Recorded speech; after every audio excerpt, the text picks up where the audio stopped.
De todas las cosas que has dicho como, digamos, elementos de mi biografía intelectual, déjame que diga que del que estoy más orgulloso es de ser presidente de honor de Federalistas de Esquerras por todo lo que eso significa y sobre todo significa hoy. Bueno, vamos a ver. La semana post-referéndum en Barcelona se suspendieron muchísimos actos, ¿no? Y yo pensé que esa inercia acabaría haciendo que este acto tampoco se celebrara, ¿no? Y conforme nos acercábamos al día, pues pensé que este acto no tendría lugar. E incluso hoy mismo me planteaba si tenía sentido o no tenía sentido con la, digamos, electricidad ambiente que hay un acto como este para una cuestión pues, como el lenguaje del procés. Bueno, alguien podría haber pensado que en realidad ya no estamos en el procés, estamos en el post-procés, ¿no? Pero el procés es un procés cap a la independencia, entonces esto ya es el post-procés, ¿no?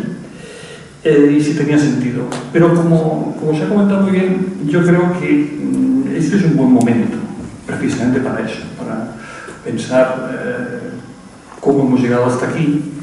Creo que es interesante también que nos hagamos, en general, hagamos una reflexión lo más profunda posible sobre las causas, las diversas causas que han desembocado en la situación en la que estamos. Creo que en ese análisis debería haber también importantes componentes de autocrítica, porque yo creo que te lo comentaba aquí, ¿no? Yo creo que lo que ha pasado se puede juzgar como un gran fracaso de la sociedad catalana, un gran fracaso de la sociedad catalana, de la que creo que muy pocas personas pueden decir que esto no tiene nada que ver conmigo, yo no tengo ninguna responsabilidad. Creo que es un fracaso que nos salpica a todos, ¿no? Y que por eso conviene hacer una reflexión también sobre esto, también sobre las palabras, pero sobre todo sobre, bueno, lo que ahora se suele llamar el relato o el discurso, ¿no? Porque si nos centramos en las palabras, en hacer la crítica del uso que se ha hecho de las palabras, creo que fácilmente nos pondríamos de acuerdo. El otro día, y he traído el recorte, Javier Marías, en su sección del País, los domingos, escribió un artículo que se titulaba Las palabras ofendidas y hacía referencia a esto. Imagino que la mayor parte leísteis, pero por si alguien no lo leyó, me vais a permitir que lea el fragmento en el que hablaba de esto justamente, ¿no? Él decía: un país con un autogobierno mayor que el de ningún equivalente europeo o americano, mayor que el de los grandes alemanes o los estados de los Estados Unidos, que lleva votando libremente en diferentes elecciones desde hace casi 4 décadas, a cuya lengua se protege y no se pone la menor cortapisa, que es o era uno de los más prósperos del continente, en el que hay y ha habido plena libertad de expresión y de defensa de cualesquiera ideas, en el que se vive o vivía en paz y con comodidad, elogiado y admirado con justicia por el resto del planeta, con ciudades y pueblos extraordinarios y una tradición cultural deslumbrante. Bueno, sus gobernantes y sus fanáticos llevan un lustro vociferando quejosamente Visca Catalunya Lliure y desplegan pancartas con el lema Freedom for Catalonia. Sostienen que viven oprimidos, entre comillas, oprimidos, ocupados, humillados. Apelan sin cesar a la democracia, mientras se saltan a la torera y desean acabar con ella en su república sin disidentes, con jueces nombrados y controlados por los políticos, con la libertad de prensa mermada si es que no suprimida, con el señalamiento y la delación de los desafectos y los tibios. Son, por cierto, términos que en su día utilizó el franquismo en sus siempre insaciables depuraciones, cosa que Javier Marías conoce bien porque su padre la sufrió. Se permiten llamar fascistas a Joan Manuel Serrat y a Isabel Cochet y a más de media Cataluña, o traidor y renegado a Juan Marsé. Y seguía. Bueno, esto es un hecho y es un hecho obvio, y que quizá lo peor es que a estas alturas ya ni siquiera nos sorprende y apenas nos escandaliza. A mí en los últimos tiempos lo que me plantea una pregunta que me inquieta mucho de verdad es ¿cómo puede ser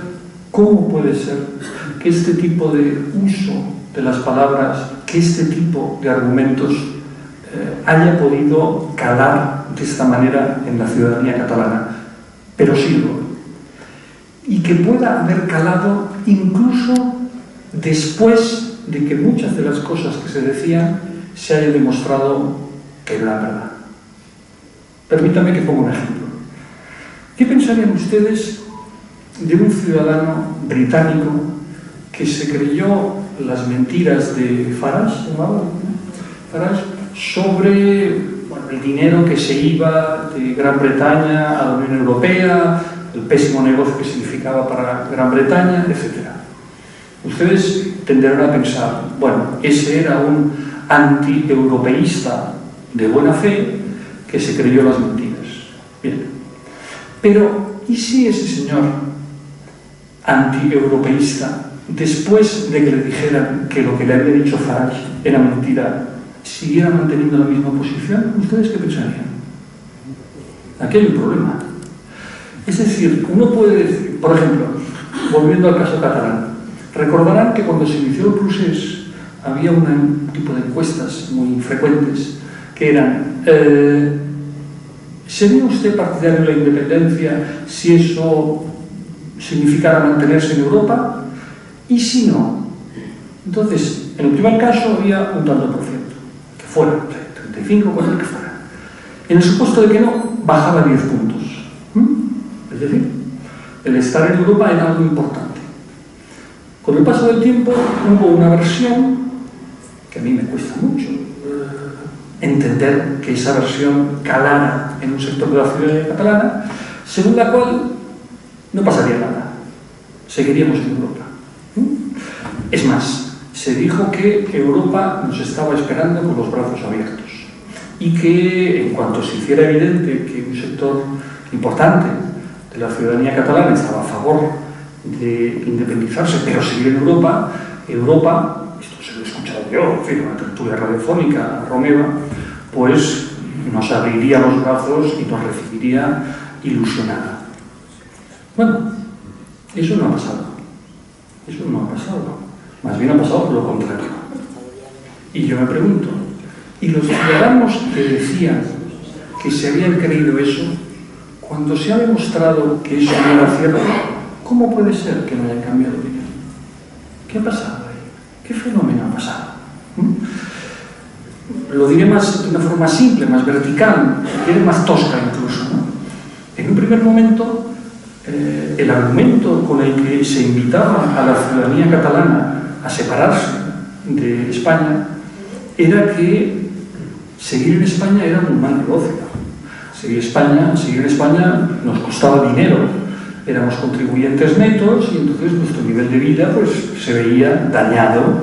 Entonces, si consiguiéramos separarnos de España, todo ese dinero se quedaría en Cataluña y los ciudadanos catalanes vivirían mejor. Es decir, el horizonte de la independencia, en el peor de los supuestos, significaba, en el peor, quedarnos como estábamos. Y en el mejor, ser la Dinamarca del Mediterráneo. Bueno, se ha demostrado en las últimas semanas que no es que nos fuéramos a quedar igual, es que vamos a estar peor. Vamos a estar peor. Esto ya es un dato objetivo. La marcha de las empresas, etcétera, etcétera. ¿Por qué? Hay ciudadanos catalanes que decían que querían la independencia para vivir mejor, siguen entonces manteniendo esa tesis, a pesar de que la razón por la que decían que lo querían ya no se ha cumplido, se ha visto falsada, que diría un filósofo analítico. ¿Qué está pasando aquí? ¿Qué fenómeno, digamos, colectivo nos está pasando? ¿Con qué tiene que ver? Con lo cual podemos volver a la cuestión que nos ha convocado, ¿no? La cuestión de las palabras. Una de las cosas que se ha puesto más complicada en Cataluña es efectivamente el debate. El debate político se ha puesto extremadamente cuesta arriba, porque eso que se comentaba respecto al relato, respecto a lo que dice Marías, respecto al uso de las palabras, ha terminado condicionando severamente a los ciudadanos. Y los ciudadanos se dan cuenta de que hay algo así como palabras cargadas, y cargadas para mal. Y saben y son conscientes de que si utilizan determinada palabra o defienden determinada idea, fácilmente serán ubicados en una posición política o ideológica. que ellos no tienen, pero saben que serán colocados ahí. Antes, como comentaba algunos compañeros, una anécdota de cuando se empezó a utilizar, hablamos del lenguaje, la palabra fractura social. El otro día me encontré en los pasillos del Congreso con Jorge Fernández Díaz, el que fue ministro del Interior, y él me comentaba que en la Navidad del 2012, después de la primera diada, y después de que Mas supuestamente fuera a Madrid a negociar un pacto fiscal, supuestamente le dieran el portazo y fuera recibido como, en fin, casi como un líder peronista en la Plaza San Jaume, todas aquellas cosas que recordaréis. Él comentó, hizo unas declaraciones en la prensa y comentó que había detectado en Cataluña una fractura social y que en las familias no se podía hablar, con los amigos, tal. Durante un tiempo, 2, 3, 4 años, uno no podía hacer referencia a la fractura social, porque automáticamente decían, hombre, lo mismo que dice Fernández Díaz, y por tanto te alineas con el Partido Popular, el ministro del Interior, la Operación Cataluña, todo lo que ustedes quieran, todo eso, automáticamente. Y las palabras venían cargadas.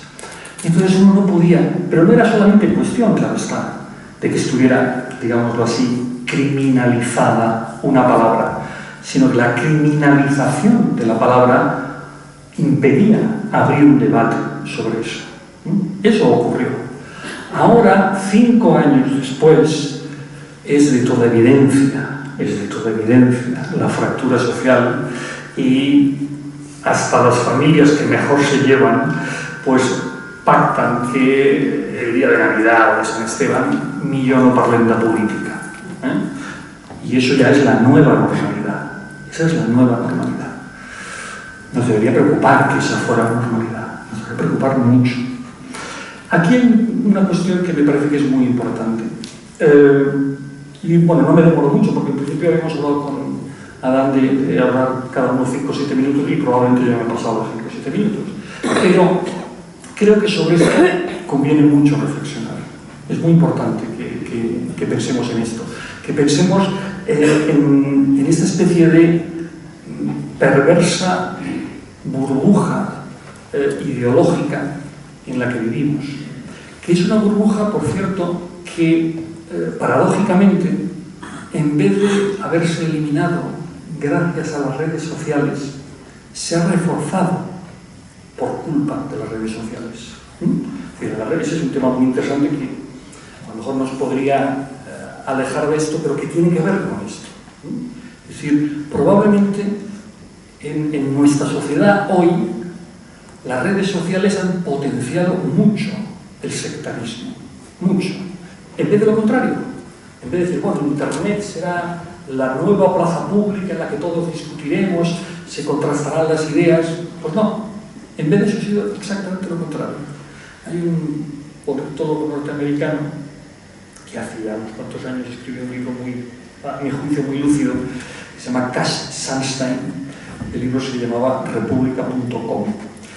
Y utilizando el lenguaje de aquella época, él dijo, las redes sociales de Internet, en vez de construir una nueva plaza pública, una nueva ágora donde todos podamos discutir, lo que están potenciando es la ciberbalcanización. Bueno, pues efectivamente hay una ciberbalcanización.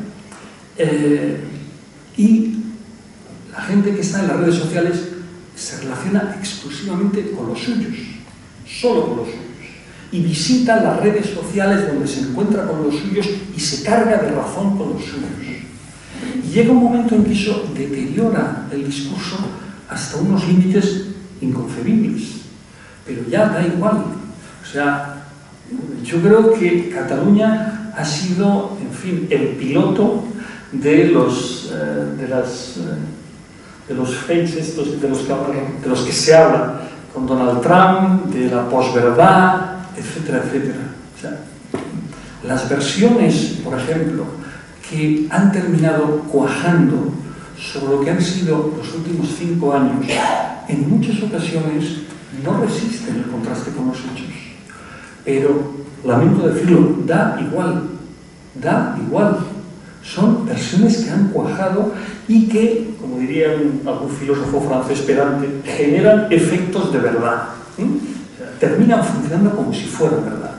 Pongo un ejemplo, para terminar, de momento, esta primera intervención, de esto, de que nos está pasando lo que pasa en muchas partes del mundo, posverdades, hechos que no se corresponden o que no son significativos. Déjeme que ponga solo un ejemplo. La famosa versión según la cual todo arranca con la sentencia del Tribunal Constitucional. Se ha convertido en un supuesto hecho incontestable. Bueno, por si acaso, por aquello de que todos estamos contaminados, voy a hacer las advertencias de ordenanza, que diría Miguel Ángel Aguilar. Quede claro que me parece muy mal la campaña que hizo el PP recogiendo firmas. Quede muy claro que no celebro en absoluto la sentencia del Constitucional. Quede claro todo esto.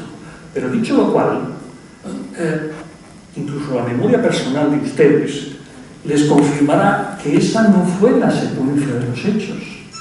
Que después de la sentencia del Constitucional no hubo en Cataluña un clamor anti-PP. Hasta tal punto que el primer socio que tuvo Artur Mas, con el que aprobó los dos primeros presupuestos, fue el PP. Y la muchedumbre independentista, dicho sea con todo respeto al mundo, no salió a la calle por eso. Los que salían en ese momento a la calle eran los indignados por los recortes. Los que obligaron a Artur Mas a entrar en helicóptero en el Parlamento no fueron los independentistas, fueron los indignados. Los independentistas no decían nada del pacto con el PP. Y ahora todo viene de ahí. Bueno, esta construcción no termina de cuadrar. Pero, vamos a ser sinceros, no es la versión que se ha impuesto. No es la que ya funciona con absoluta normalidad. No funciona con absoluta normalidad como si describiera los hechos. El decir que todo lo que ocurre en Cataluña relacionado con el independentismo es una manifestación espontánea de la sociedad civil. No funciona con toda normalidad. Pero Òmnium y ANC ¿tienen algo que ver con los partidos políticos? ¿Con algunos partidos políticos? ¿Mantienen alguna relación? Porque yo alguna vez he leído en los periódicos que había presidentes de la Generalitat que se reunían con los presidentes de ANC y Òmnium. Algo debía tener que ver, algo, ¿no? Pero da igual, señores y señoras, da igual, da lo mismo. No solamente hemos perdido, de momento, la batalla del relato, hemos perdido incluso la batalla de lo que son los hechos. Y eso me parece extremadamente grave. Ya veremos qué se puede hacer, pero entre otras cosas lo que hay que intentar es, creo yo, recuperar la palabra. Y volver a tener presencia en la plaza pública. Y, así con ese lenguaje épico muy de canciones de Gabriel Celaya interpretadas por Paco Ibáñez, pues eso, tomar la palabra en la plaza pública y interrumpir determinados discursos y decir, perdón, esto no es así, esto es de otra manera. Yo lo he visto, cada cual, yo lo he visto, yo lo he vivido. Eso no es lo que ha pasado. O han pasado también otras cosas. Y si no nos vamos abriendo paso en el lenguaje y por tanto en el relato y por tanto en el discurso y por tanto en las propuestas políticas, vamos a ser siempre reactivos. Y creo que uno de los grandes déficits de sectores de izquierda ha sido precisamente eso, que hemos sido muy reactivos y hemos sido poco, como se dice ahora, proactivos, poco propositivos. Y me parece que vamos a buscar un consuelo. Las cosas, nuestros adversarios políticos las han hecho desde el punto de vista de la racionalidad tan mal, sobre todo en las últimas semanas, creo yo, es mi opinión, por supuesto, tan disparatadamente mal, que me parece que quienes tenemos en la recámara argumentos, palabras veraces, palabras, nunca mejor dicho, cargadas de razón y cargadas de racionalidad, creo que tenemos una herramienta muy valiosa que no deberíamos desdeñar. En ese sentido deberemos sentirnos, eso, nunca mejor dicho, cargados de razón, y usar esa razón. Perdón, por utilizar.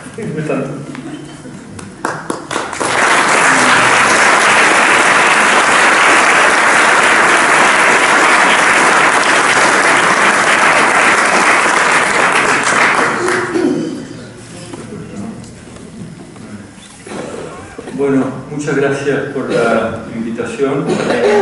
Hace bastante tiempo que se venía hablando a ver alguna vez si podía participar en estos actos de federalistas y hoy, precisamente hoy, se ha hecho realidad. Resulta particularmente difícil, al menos para mí, que digamos que no vengo del mundo político, hablar de algo en que estamos tan inmersos. Lo mío es hablar de cosas, digamos, con las que se puede guardar cierta distancia. En este caso no hay distancia. Estamos inmersos en algo que dificulta la palabra propia, algo ensordecedor, algo que nos absorbe por completo, un ruido enorme, difícil en este momento entonces encontrar la palabra propia. Pero hay que intentarlo. Es una situación preocupante. Hay muchos, para uno que ha estudiado o trabajado sobre temas históricos también, pues esta situación recuerda a momentos que uno ha leído. Por ejemplo, cómo comenzó la guerra del 14, también la gente vivía con cierta normalidad, al menos en la ciudad sobre la que más trabajé, que es Viena, 1914, nadie, absolutamente nadie creía que la cosa acabaría así, y acabó. Ahí también hubo un ultimátum y la gente seguía viviendo con total tranquilidad. Se iban de vacaciones y todo, y finalmente estalló la guerra. El emperador Guillermo II dijo: yo no lo he querido, que por cierto también es un término que utiliza Rajoy, que tampoco quería, pero al final ocurrió. El lenguaje del procés. Reconozco que en estos días he intentado averiguar, a ver si luego me ayudan, porque no he tenido éxito, en qué momento se empezó a utilizar ese término para designar los pasos que se daban actualmente en Cataluña hacia una posible independencia. Sería interesante averiguarlo y sin duda se hará cuando tengamos una perspectiva, una distancia de la que hoy por hoy no disponemos. Esto es un dato importante. Habrá un día en que se estudiará con detalle el proceso y en particular el papel del lenguaje en el proceso y también, por supuesto, de los medios de comunicación. Porque el papel del lenguaje en la política del siglo XX y el siglo XXI ha sido crucial. Lo fue en la Primera Guerra Mundial, lo fue en el periodo del totalitarismo. Recuerden, quienes hayan leído 1984 de Orwell, también allí, que es un retrato escalofriante del totalitarismo, también el lenguaje desempeña un papel importante. Ahí está también la afición del lenguaje totalitario a los eufemismos. En el nazismo alcanzó cotas inimaginables, ¿no? Para el exterminio de la población judía se utilizaban términos como limpieza o acción especial, solución. El lenguaje totalitario tiene afición a los acrónimos, a las abreviaciones. Y también el proceso está lleno de eufemismos y de acrónimos. Recordemos el famoso DUI, que el otro día, por cierto, lo he visto simplemente DI. Ya la U había desaparecido. Ojo, sin embargo, ojo, no debemos confundir el lenguaje del proceso con el lenguaje totalitario. No estamos en un estado totalitario. Cualquier comparación en este sentido sería frívola y peligrosa. Hay que decir, no obstante, que por un lado, en el lenguaje totalitario se prefiguran algunos elementos presentes en el lenguaje político de hoy en día. y que por otro estamos ante un lenguaje en el que aparecen elementos nuevos, las redes sociales, internet, la divulgación instantánea de mensajes, consignas e imágenes. El proceso está lleno de imágenes. Pienses en la cantidad de fotografías de las manifestaciones conesteladas que han poblado la prensa, últimamente también la extranjera. Uno abre un periódico extranjero y aparece la imagen de una manifestación conestelada. O en las imágenes de la intervención policial del día 1 de octubre. El proceso está también cargado de símbolos, lleno de momentos simbólicos. La ceremoniosa firma de la convocatoria de un referéndum, la firma de la Declaración de Independencia que no se hizo en la sala del pleno sino abajo, las manifestaciones en las que se hacía el signo de la V o el signo de la cruz, por supuesto la propia bandera, cifras simbólicas, 1 millón, 2 millones, en relación con el llamado referéndum, 2 millones. Ahora hay que decir también que los símbolos y sobre todo las imágenes serían poca cosa si no estuvieran acompañadas de palabras. Son las palabras las que orientan esas imágenes, también esos símbolos. Y hay que añadir también que el proceso hasta el momento ha sido básicamente lenguaje. Casi podríamos decir que hasta el día de hoy. Hoy ya no es solo lenguaje, hoy ha cambiado algo. Por eso Manuel cuando decía que ya estamos en el post-proceso. Se acabó el proceso, se acabó el proceso que era en un principio solo lenguaje. Y también lo explicaré un poco.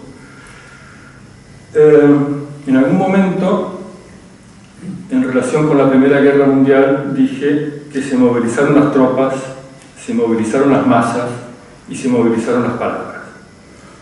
En el proceso no se han movilizado por ahora las tropas, pero sí las masas y también las palabras. Hasta llegar al punto de que se ha apartado todo lo que no sea proceso, de que todo se ha inundado con el proceso. Hay que ver la cantidad de páginas en un diario, en un periódico, que están dedicadas a este tema. Algunas características del lenguaje. La introducción de términos que a partir de un determinado momento han de usarse permanentemente. Durante un tiempo había que usar permanentemente el término dreta de sí. Hay que estudiar, no es este momento, se hará seguramente, en qué momento emerge ese término, en qué momento se expande y en qué momento quizás desaparece, porque luego es sustituido por otro que es autodeterminación. Diálogo, también. Ahora estos últimos meses, casi semanas, la palabra que aparece continuamente es diálogo. Democracia, lo ha mencionado Ferran. Es decir, a partir de qué momento se impone una palabra y se expande. Diálogo, se dice diálogo, la palabra aparece casi como de forma automática en la terminología política, en la terminología periodística.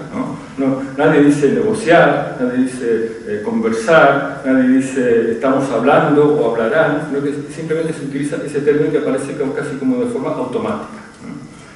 Esa es una característica de este tipo de lenguaje en todo el siglo XX, esos términos que yo llamo la palabra impensable. Es decir, entra de forma automática, ya deja de tener una relación con el pensamiento concreto de la persona en ese momento. Por supuesto la palabra democracia, la has mencionado, es decir, es un término clave, es un término intocable. A nadie se va a ocurrir decir que la democracia es algo terrorífico, o que no es conveniente, o que, no sé, que preferimos otro tipo de régimen. ¿Quién va a decir hoy que prefiere una monarquía absolutista? No, democracia, tiene que ser democracia. Todo el mundo tiene esa palabra por bandera, ¿no? Recordemos también que las repúblicas populares de los países del este en el siglo XX se llamaban repúblicas democráticas. Recordemos también que la guerra de Irak se hizo en nombre de la democracia. Es decir, aquello que debería ser el marco, la democracia debería ser el marco para el intercambio de ideas, posiciones políticas, el marco se convierte en el cuadro. Aquello que debería ser neutro se convierte en contenido ideológico. El concepto de democracia que se usa ahora mucho va ligado, esto tiene que ver, creo yo, con la emergencia del populismo, con la asamblea, la calle, ¿no? Els carrers son nostres, la gent, otro término que se utiliza muchísimo, nos hemos acostumbrado a escuchar ese término de parte de muchos políticos, incluso de políticos populistas, pero también, por ejemplo, como el Puigdemont, que, bueno, que viene de Convergencia, que se supone que no es un partido populista, pero también utiliza profusamente la palabra gent, ¿no? Que por cierto, la palabra gente, viene de gens, en latín, que significa estirpe, ¿no? Y significa incluso raza, ¿no? Significa etnia, ¿no? Esa es la gens en latín.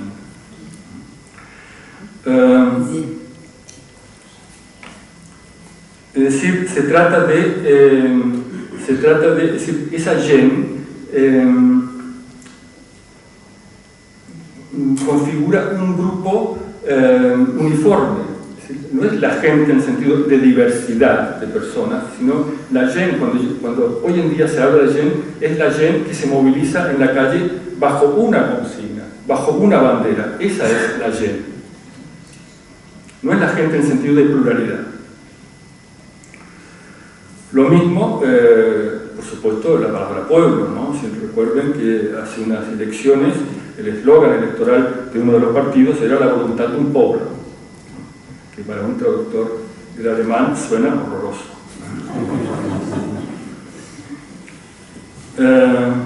También la actual presidenta del Parlamento catalán, entonces líder de la Asamblea Nacional Catalana, también decía, ¿no?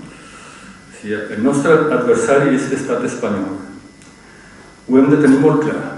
Els partits espanyols que hi ha a Catalunya com Ciudadanos i el Partit Popular.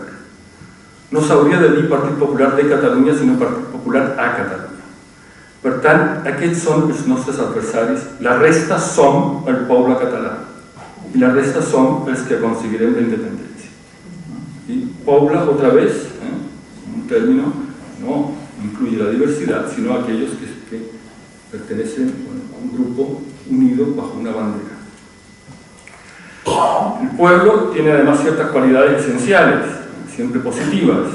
Se caracteriza por el llamado pacifismo, por su no violencia, por la sonrisa, ¿no? Por un lenguaje melifluo, a veces de tono casi sacerdotal.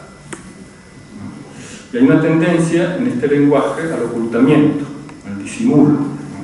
A ocultar la amenaza, ¿no? O el desprecio.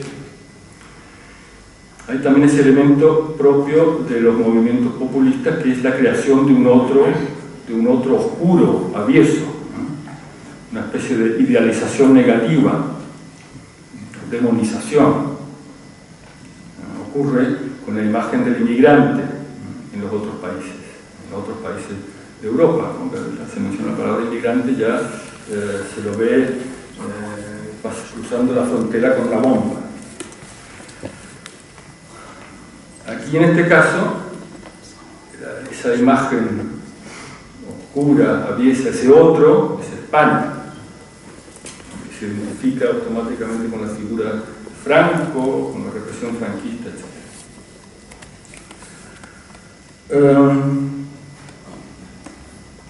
Otro elemento también que tiene que ver con esta tendencia al eufemismo es ese tipo de encaje de bolillos que se hace en los discursos, que tiene que ver también con esa línea por la que tiene que transitar el proceso entre la legalidad y la ilegalidad, digamos que está más bien del lado de la ilegalidad, ¿no? Entonces, las palabras, en el caso de Puigdemont, el señor Puigdemont, el presidente, sería, por ejemplo, cuando dice «Assumeixo el mandat que Catalunya esdevingui un estat independent en forma de república», en que no dice que proclama la república. Tiene que, para cubrirse las espaldas. Y este tipo de lenguaje ha arraigado, ¿no? Es decir, esta costumbre de estar caminando por una especie de filo donde a un lado está la ilegalidad. Eso también implica que, y lo que he dicho también se relaciona con lo que he dicho, de que el lenguaje era continuamente, el proceso ha sido continuamente lenguaje. Evitar los enunciados performativos. Es decir, los enunciados un enunciado performativo es en el que el enunciado mismo es el acto. Cuando digo declaro inaugurada la sesión, en ese momento esa sesión se inaugura. Entonces, ese tipo de lenguaje, el lenguaje performativo, había que evitarlo. Entonces, de allí, luego, esos subterfugios, ¿no? Esa tendencia al eufemismo o al ocultamiento.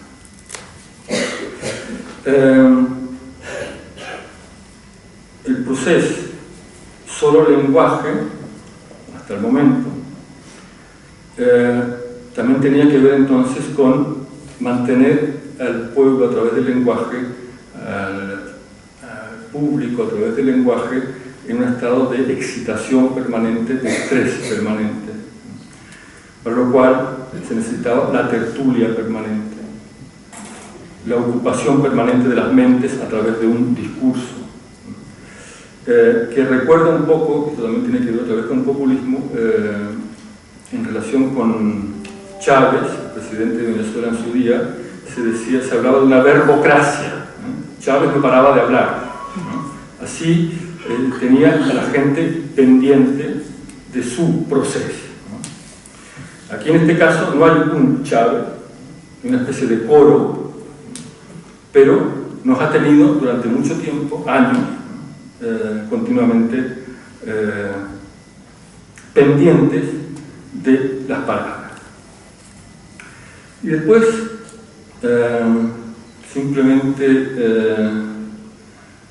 para acabar, se ha hablado mucho de la mentira, ¿no? Es algo que en la política de hoy es algo que está muy presente. La política se tacha el uno al otro de mentiroso. Se ha visto cómo se han divulgado imágenes que no eran reales, que no correspondían a hechos reales ocurridos, por ejemplo, el 1 de octubre. Lo curioso, es decir, no me gusta citarme a mí, pero esta vez lo voy a hacer en Mi guerra del lenguaje, que escribí hace 10 años, que bueno, se publicó hace 10 años, lo que escribía antes, ¿no? Cito a Franz Kafka, que en su libro que se titula El proceso, curiosamente, dice que la mentira acabará siendo el principio universal. Lo cito. Y allí digo que hasta la verdad acabará, es decir, hasta que incluso la verdad sea mentira. Y hemos llegado a ese punto. Es decir, esa mezcla de esas imágenes reales, porque hubo cargas policiales, hubo intervención policial, hubo violencia policial el 1 de octubre, pero al mismo tiempo se divulgaron otras que no eran reales. ¿Qué hay detrás de eso? Precisamente eso, que hasta la verdad sea mentira. Hasta que la verdad y la mentira se confundan en el mismo plano de las imágenes. Esa es la intención. Y luego estamos, para acabar, estamos en el ámbito de la propaganda. Todo esto forma parte de un elemento clave de la relación entre lenguaje y política en el siglo XX y XXI, ¿no? Que es la propaganda. Estamos en el ámbito de la propaganda, en el ámbito en que no importa la verdad, en que la portadora de la verdad, que es la palabra, está sometida a la intención, ¿no? Está subordinada a la intención. Y voy a terminar con una frase de Walter Benjamin, a quien tú seguro conoces, ¿no? Dice: la verdad es la muerte de la intención.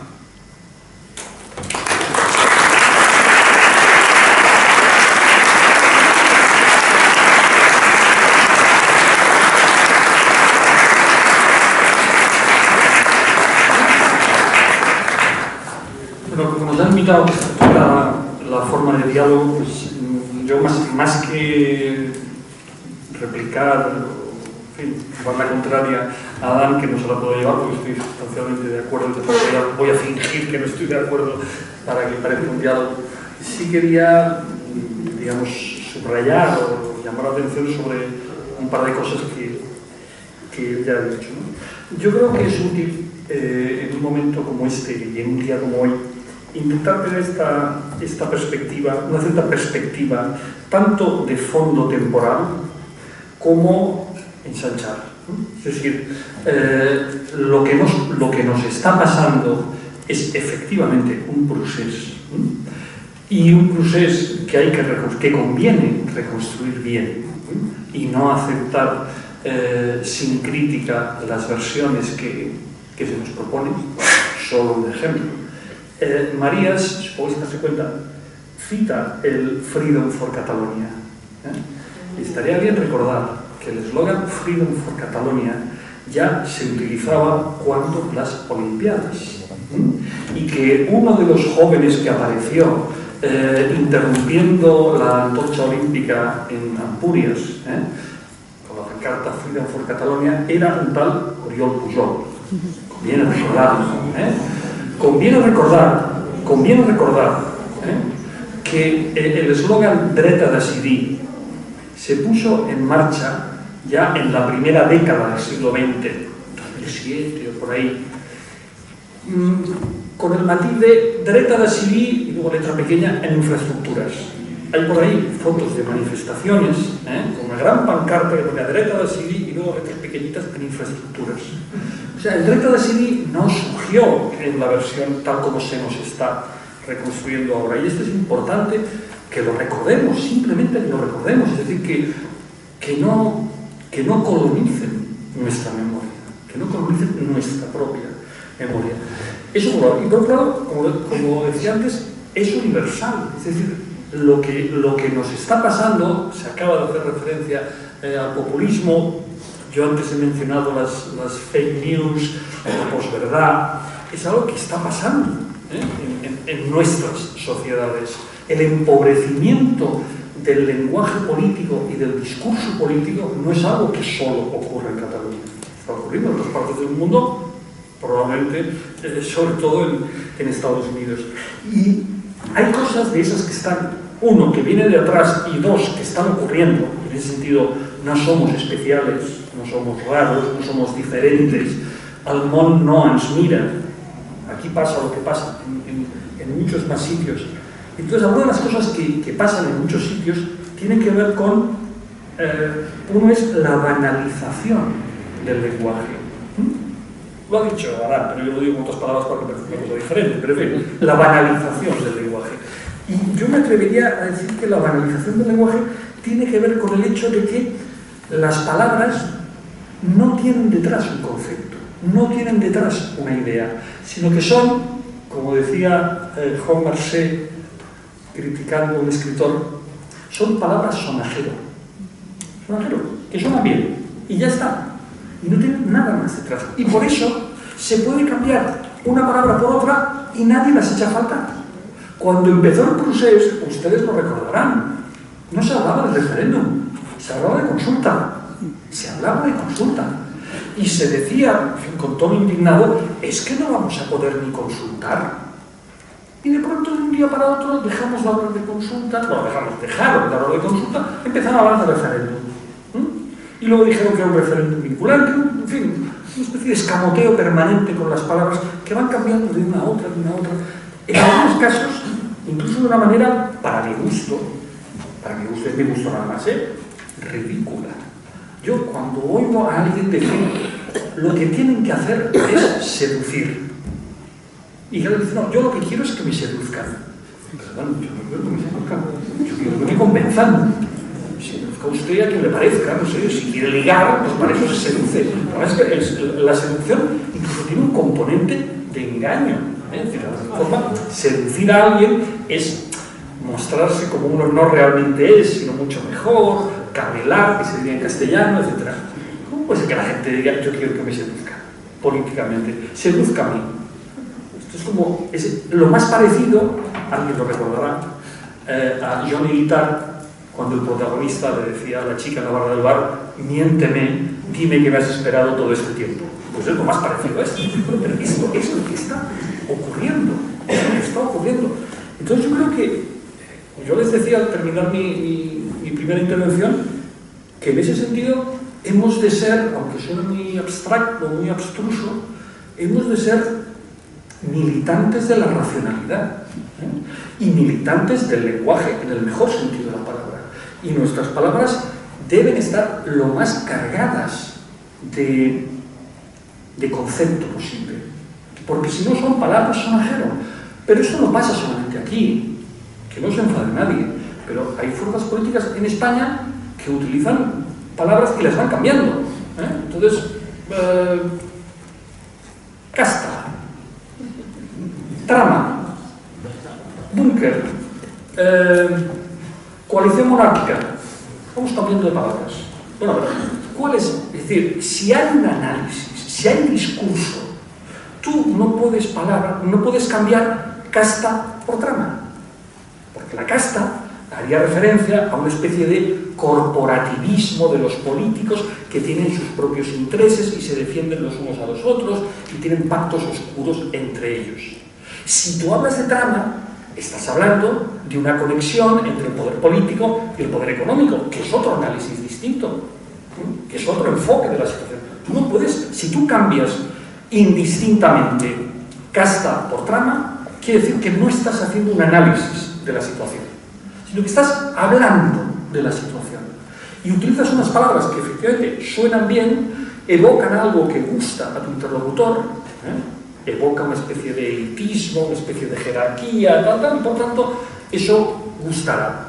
Pero eso no es analizar. Y por tanto eso no ayuda a entender la realidad. Y si no entiendes bien la realidad, nunca vas a poder intervenir bien en la realidad. En ese sentido, yo creo que estas reivindicaciones de la buena palabra, buena quiere decir palabra cargada de conocimiento, cargada de sentido, no es una reivindicación, digamos, cultureta, ¿no? Es una reivindicación política. Política. La única manera de hacer bien la política es entendiendo bien lo que nos pasa. Y eso a veces puede dar lugar a desajustes, a que uno, como decía antes, diga cosas que suenen mal, porque se ha impuesto un lenguaje, se han impuesto unas connotaciones, que uno tiene que luchar contra eso. Uno tiene que, creo yo, intentar forzar el lenguaje. La historia de la cultura y la historia de la política es decir, oye, no me vais a ganar la batalla de las palabras. Y eso se puede hacer de muchas maneras. A veces, por ejemplo, se hace por vía irónica. Cuando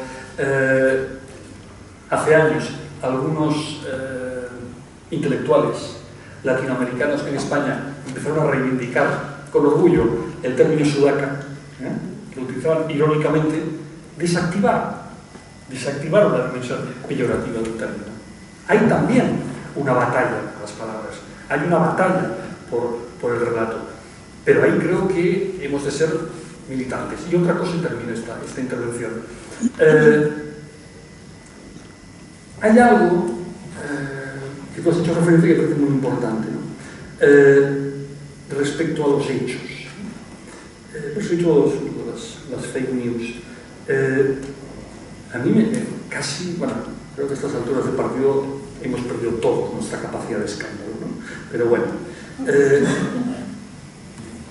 el problema no es que en un momento dado, el día 1 de octubre, hubiera cargas policiales contundentes, desproporcionadas, bueno, llámese como quiera. Yo creo que el problema es ese. Los problemas son otros. Uno, la interpretación de esos hechos. Claro, también han ganado la batalla de la interpretación de esos hechos. Uno puede decir, un ciudadano tiene perfecto derecho a oponerse pacíficamente a tal. Lo podemos discutir. Pero una cosa es que un ciudadano se oponga a una intervención policial, por ejemplo, para entrar en un colegio, electoral, y otra cosa es que ese ciudadano haya sido agredido por estar en la cola queriendo votar. Hasta donde yo sé, y si estoy equivocado me corrigen y yo lo aceptaré, no me preocupa en absoluto, esas intervenciones policiales, estoy dispuesto a aceptar que desproporcionadas, no tenían que ver con el hecho de que había honrados ciudadanos y ancianitas en la cola para votar, sino con ciudadanos que se resistían a que la policía entrara en un colegio electoral. Es decir, era una oposición a la intervención de la policía por mandato judicial. Insisto, nos puede parecer mal a todos, pero lo que quiero decir es que el hecho no está bien descrito. No está bien descrito si lo contamos de esa manera. Punto 1. Y punto 2, y el más importante. Cuando se nos habla de los hechos y los aceptamos sin más, mucho cuidado, porque con mucha frecuencia nos están colocando una mercancía no averiada, sino malintencionada. El presidente Puigdemont, prácticamente en sus dos intervenciones del día 1 de octubre, prácticamente solo habló de la intervención policial. Habló más de la intervención policial que de los resultados del referéndum. Que, con perdón, tiene su cuajo. Y al final, la sensación que uno podía tener, que el tiempo se ha encargado de ratificar, es que la tesis de Puigdemont era: una carga policial desproporcionada legitima un pucherazo. Eso es lo que está pasando. Y ante eso hemos de intentar ser bastante críticos, porque ese es el mensaje que se reproduce por todas partes. Creo que esa batalla, entre comillas, ideológica, insisto, tiene una carga política fundamental. Añadir también lo que puedo hacer a las palabras de Manuel, a mí me preguntaron hoy precisamente cómo definiría el lenguaje del procés con una palabra, y dije cambiante. ¿Por qué es eso? Cambiante. Es decir, hemos pasado la consulta al referéndum, el derecho a decidir la autodeterminación y muchas otras, ya lo hemos mencionado. Y hay una enorme volatilidad, ¿no?, que caracteriza en general al lenguaje político de hoy en día en todas partes, que es muy peligrosa, y muy peligrosa precisamente por eso. Es la palabra impensada, la palabra que no se basa en los hechos, la palabra que no se basa en una reflexión sobre la experiencia propia, es decir, es asumir sin más el lenguaje coral, el lenguaje colectivo, es decir, cualquier hecho, yo tengo una vivencia personal del hecho. ¿Puedo transmitirla? ¿Puedo transmitir esa vivencia personal? No. Yo tengo que ajustarme a lo que tú llamas el famoso relato. Tengo que insertarme en el relato. Tengo que renunciar a mi experiencia, renunciar a mi memoria también. Es decir, todo esto ha sido barrido. La memoria propia, la experiencia propia, la vivencia propia de los hechos, de cualquier hecho. Y hay que insertarlo en el relato colectivo. Ante eso hay que protestar. Es difícil, pero hay que hacerlo. Después está el tema del relato, claro. Es muy importante lo que has dicho en el sentido de: vamos a contraponer al relato en que se mezclan verdades y mentiras, medias verdades, ¿no?, que lo único que tiene es una aparente lógica, pero que se desmonta en 4 segundos. Vamos a contraponer a ese relato otro relato de las mismas características. O reivindicar otra cosa, precisamente la palabra pensada, la relación de la palabra con el pensamiento, la relación de la palabra con el concepto, la relación de la palabra con lo realmente vivido por la persona. Es decir, hay que ponerse de ese lado, no de una simple contraposición de un relato al otro.